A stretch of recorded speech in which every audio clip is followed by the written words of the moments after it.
Oh yes, it is Marvel Contest of Champions news time for the 14th of December 2018. It's time to get floppy haired on a Friday because there's lots of things to be joyful about, because it's a weekend, because it's coming close to the Christmas holidays, and because we've got so much news. I think I'm gonna plot. So let's dive into it. So my first story starts, and now that I've calmed down and put my hair back in straight,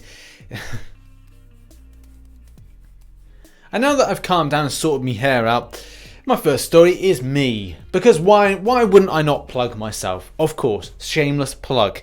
I've done the 12 days of MCO, which is a kind of comedy type video, and obviously is my Christmas present to you guys, sort of. It's kind of a naff Christmas present, but if anybody enjoys light-hearted things and doesn't take life too seriously, and also understands Marvel Contest of Champions, then give it a watch. Link is in the description below. Second story is all about the unofficial Marvel Contest of Champions podcast. I don't shout these guys out as much as I should do, and I should shout them out a lot more, especially after the fact that they've done a podcast every Sunday. I should be promoting them on a Monday. I will try and do that more often. If you're not familiar with the unofficial Marvel Contest of Champions podcast, first of all, where you been?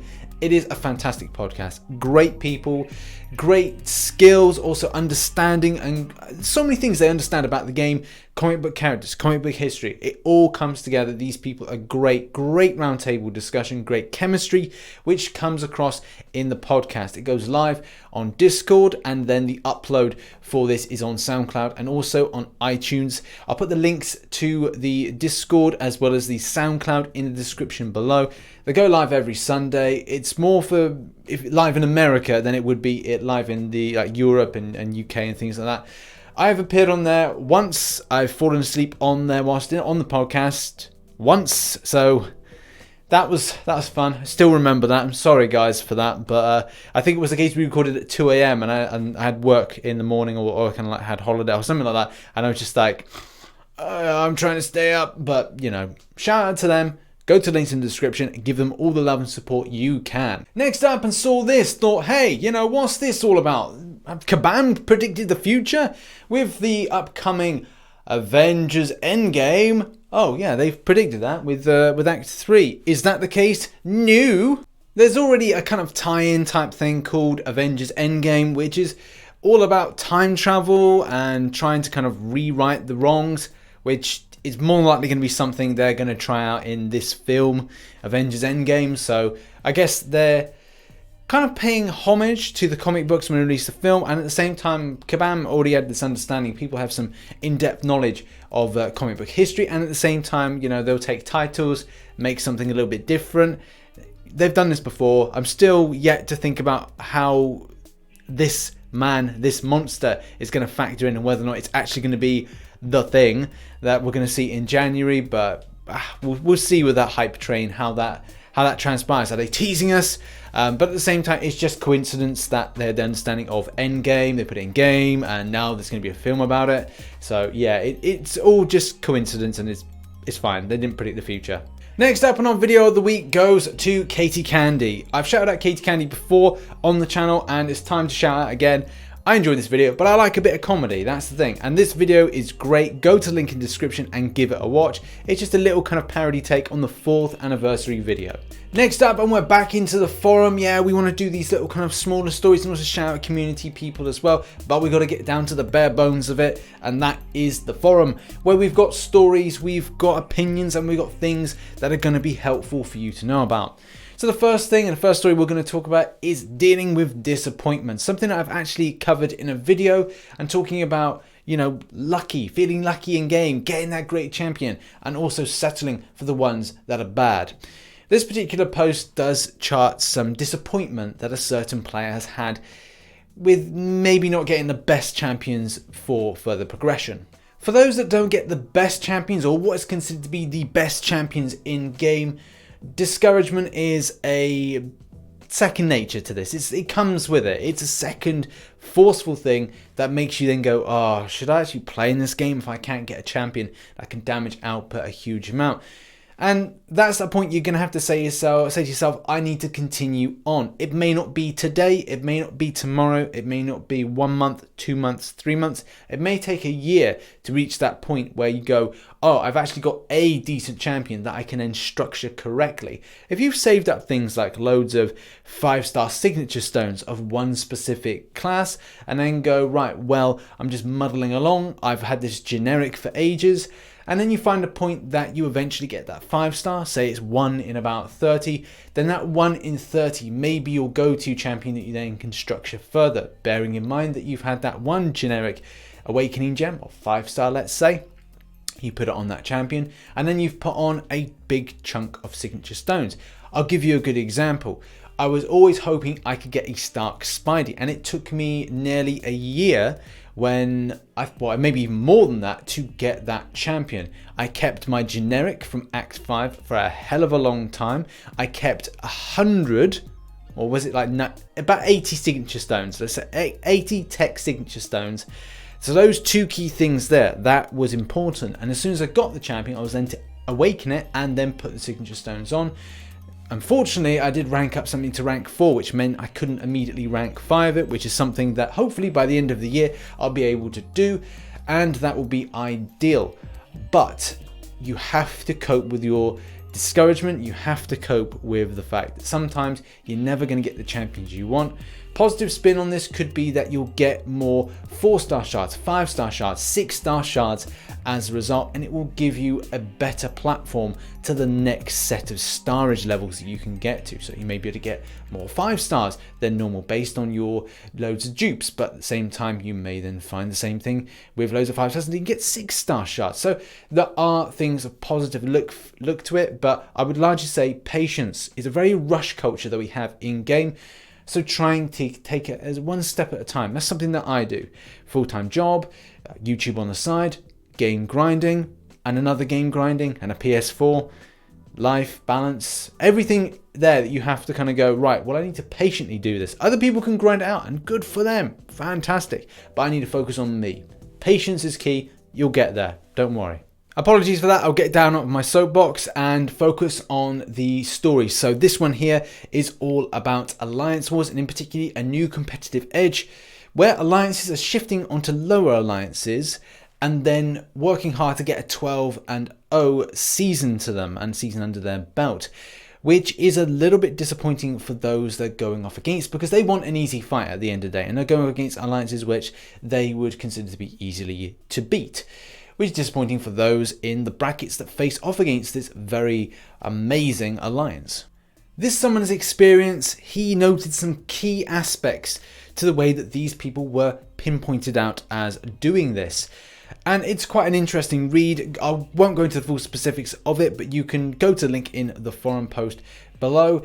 But the most crucial thing is this has been picked up by Kabam. Kabam Mike has said that this is on his radar, and at the same time they want to put improvements in where it prevents certain situations just like this. This is one of these throw it over to the community type things, whether or not you feel this is an exploit. Again, each time we have one of these things ping up in seasons, and last season we talked about an idea of people kind of dropping down mid-season in order to then build back up again. We were talking about so many things which, whether or not we border into exploits at the same time, do we then border into, okay, this is just competitive edge?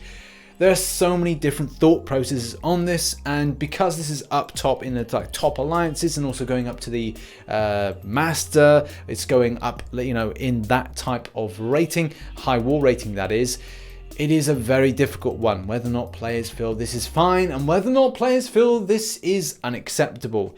Either way, it's on Kabam's radar. I'm sure they'll have some say in this in the coming weeks and months ahead. So dungeons are back, yay! I don't play dungeons. I don't know why I don't play dungeons. I think I don't have the time for it. But it's one of that little bit of content that is in there. Take it or leave it. It's completely up to you if you've got the time for it. But they're coming back. They're making a comeback. It's great. The last 3 days of the January section are going to include some new things. And with the prospect of getting tier 2 alpha shards as well as other things to do with rank up materials, may be interesting for players to go to and do even. So that could be nice. As this post has been met with a good chunk of laugh out louds, I don't know whether or not the community think this is a good idea or a bad idea. Like, I'm going to go with they're not particularly interested by this. Whether or not you are, it's totally up to you whether or not you want to grind out dungeons. Okay, now on to two stories that are really important for the community. The first one being this one. So if you remember a couple of weeks ago, maybe 3 weeks ago, we talked about an issue with the 8%/12% special boost. The boost that you normally use for like questing and alliance wars. And these are largely bought with loyalty. And sometimes they've got out of crystals. But the fact is that they have been bugged. They haven't been working. Kabam have actually been honest and noted that the special 3 boost was not working as well. They didn't have to do that, and they were honest to say that these things aren't working and they will be compensating people. There isn't an update or a timeline to this yet because Kabam have to pull the information of those that have been affected by the special 3 boosts. So if you've used boosts and you found that they haven't been working, then you will be likely compensated for this, and it will probably be with loyalty. So that's good, that's fantastic. It's good to see that they have identified that and they will be giving that back. Keep locked to Marvel Contest of Champions news because we will be updating you with information as and when it drops. So hit post notifications on and make sure you're subscribing to the channel. Okay, and this is the second important story. At this very moment in time, if you are about to do Darkhawk in uncollected or master or any kind of difficulty, stop. Don't go any further. Don't progress further on Darkhawk. The reason being, we've had an issue since the start of the quest going live against Darkhawk based on the fact that there's lag and also like abilities and interaction issues with the champion. Kabam addressed this very early on and said that we've got to do something about this. Unfortunately, it has been a good chunk of days, and they are looking to do a hot fix. So look out for a potential update coming soon. There's no kind of talk just yet of like people that have grinded that the same way that we all grinded against Aegon and found that because of his abilities, people had to be compensated for that. Will people be compensated against Darkhawk for this one? It is very hard to tell, but I would probably say, and like I said at the start of this story, don't go against Darkhawk yet. Wait for the hotfix to go in, collect revives as well as health potions from the current Halls of Healing event, and wait until the update has been done. Once the update is done, go in and smash the hell out of him. But at the same time, just remember, like, he hasn't been fixed yet. And that lag at the start point, and even I addressed it in one video and also in subsequent newses, that it's a real pain for players, especially starting off that fight where he's unblockable and has those 2 special attacks. It's just going up against a wall of pain. So that I'm even holding off on that uncollected fight until the point the hotfix goes in, and maybe and hopefully we could get some compensation, some health potions or revives, because a lot of players, I can imagine, have spent and also hit the lag wall as well. That has been your Marvel Contest of Champions news for Friday the 14th of December 2018. We've got a few videos coming out over the weekend. I've got to do a competition which will probably come out on hopefully tomorrow, like Saturday, so do look out for that. I'm still deciding like how I'm going to run this, whether or not I do it through social media, because I can then directly contact people rather than doing it in a comment section and trying to find the person and message over YouTube. And YouTube Messenger is just rubbish. It's just absolutely rubbish.